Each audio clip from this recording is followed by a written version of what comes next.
Bianca couldn't put his finger on it. Every time you was around him, he had this strange feeling in his chest. He never knew what it was. He thought he was sick or something, but it only happened around you. Every time he walked into a room or did something remotely cute in his opinion, his heart would skip a beat. And he knew he had no heart condition, so he couldn't explain this. He decided to confront Naegi about it. Oh, hey, Bianca. What's up? Naegi, there's important matters that I need to discuss with you. Alright. What is it? I've been having this strange feeling in my chest.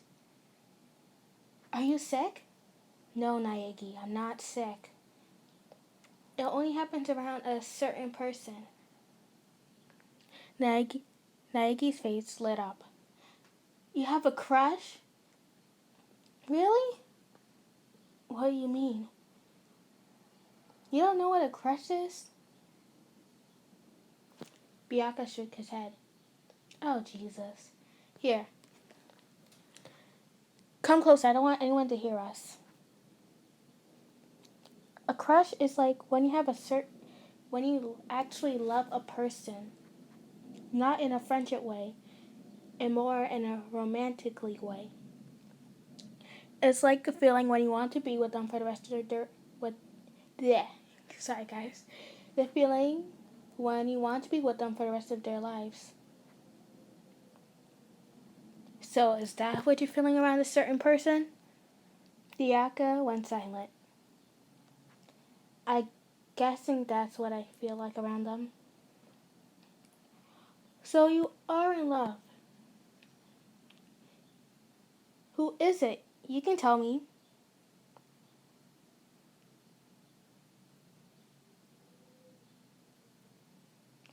It's quite embarrassing. I don't feel comfortable. Naegi sighed. Alright, Bianca. It's fine. But you have to tell them eventually. Come on. We're in a killing game. It wouldn't be the right time. Well, it's better now than never, right? He went silent. I guess you're right.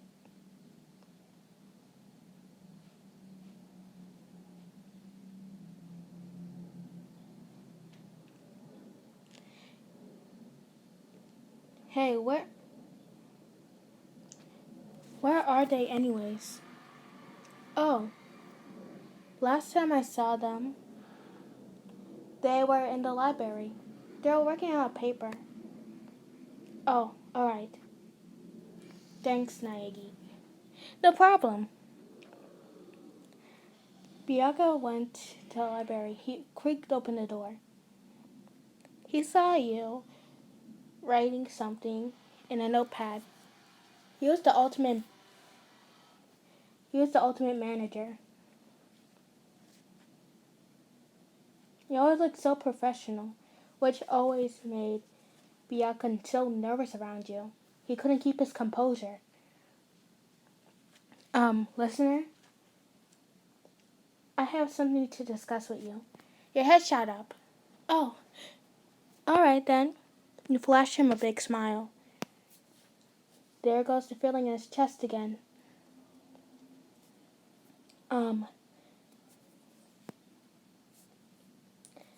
not sure I should talk to you about this, but remember the first time where we met up and we discussed some things about it? So, when you're introducing, you thought, oh yeah. Okay, guys, a little backstory.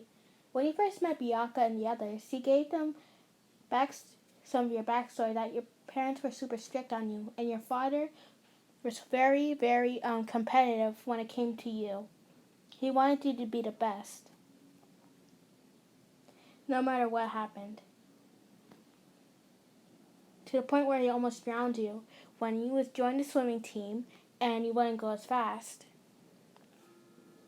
You were always forced to do your best, while your mother just said, to let you try on your own so you can learn. But your dad never listened to your mother. Their relationship was super rocky. On and off, on and off. The only reason why your dad didn't almost drown you because you bit him on his arm. He could have killed you right then and there. So, you moved on without him.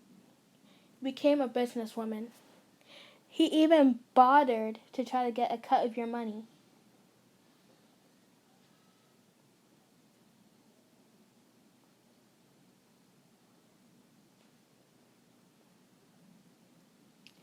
Of course, he refused this. He was still pissed at you, but there's nothing he can do. Because he did legally try to kill you.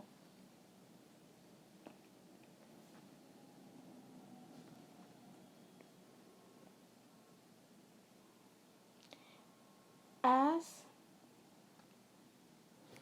the days went on, he and Bianca grew closer because of this. Back to the things that are happening right now.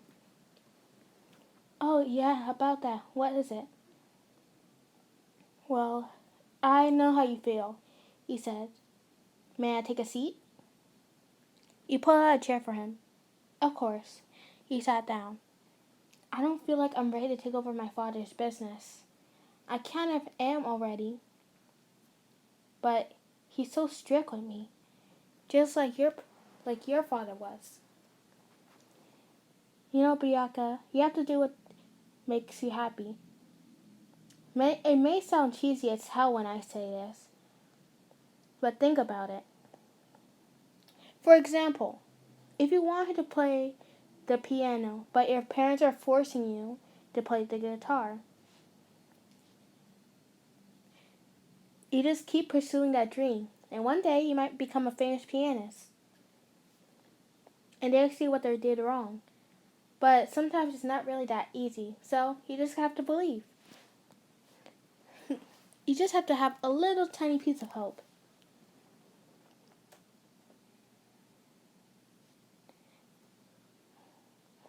I guess you are wise when it comes to saying those words.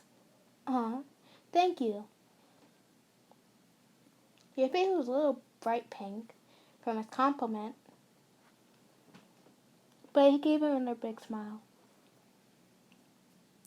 So, what else do you want to talk to me about? He was gonna say something about his quote-unquote crush on you, but he decided to push it off. He got too nervous. And plus, having love in his family kind of is like a weakness. Nothing. What are you writing about? He said. Oh, just writing some business plans. But we are in a killing game. I know, but even if I ever plan to get out of here, I want to help raise my business and help others.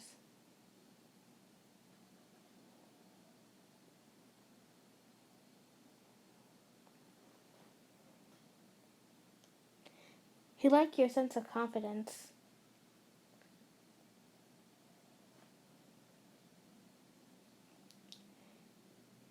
A silence went between you guys. So, what are you planning? He said. Not to be nosy or anything. Oh, I'm planning this. I think you should tweak this. Not to be rude, but this idea is kind of stupid if you don't put this in. You went over this idea he pointed at. Oh, I see. He quickly fixed it.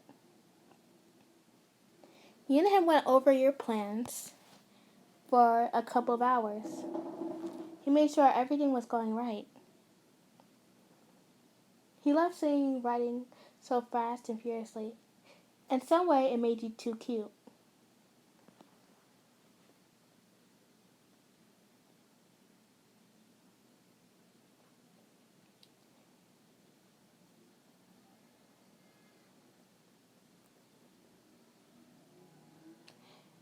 Anyways, that's all the plans I have. Now, I have nothing else better to do. So, you want to hang out? Well, I do not have important important matters to attend to right now. And Toko is not following me around every step of the way, so I see why not. Alright, let's go into the courtyard. He quickly grabbed him by his hand. Listener, why are you... Before he could finish his sentence, he flashed him a big smile and kept dragging him. His face was turning all red. He brought him outside, into the courtyard. How did you even find this? I never noticed this, he said. When I was looking through the map, Monokuma mentioned this to me. Don't know why, me specifically, but...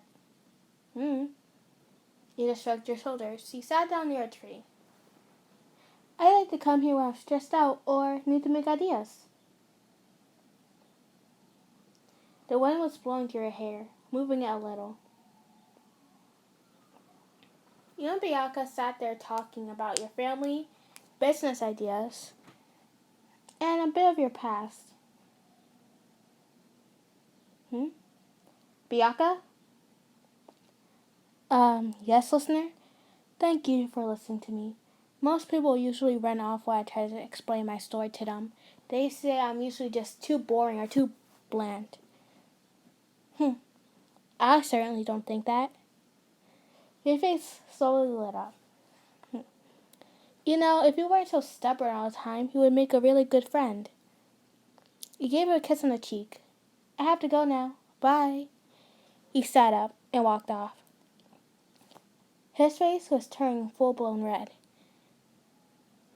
But he gave out a little chuckle and slowly walked off with you.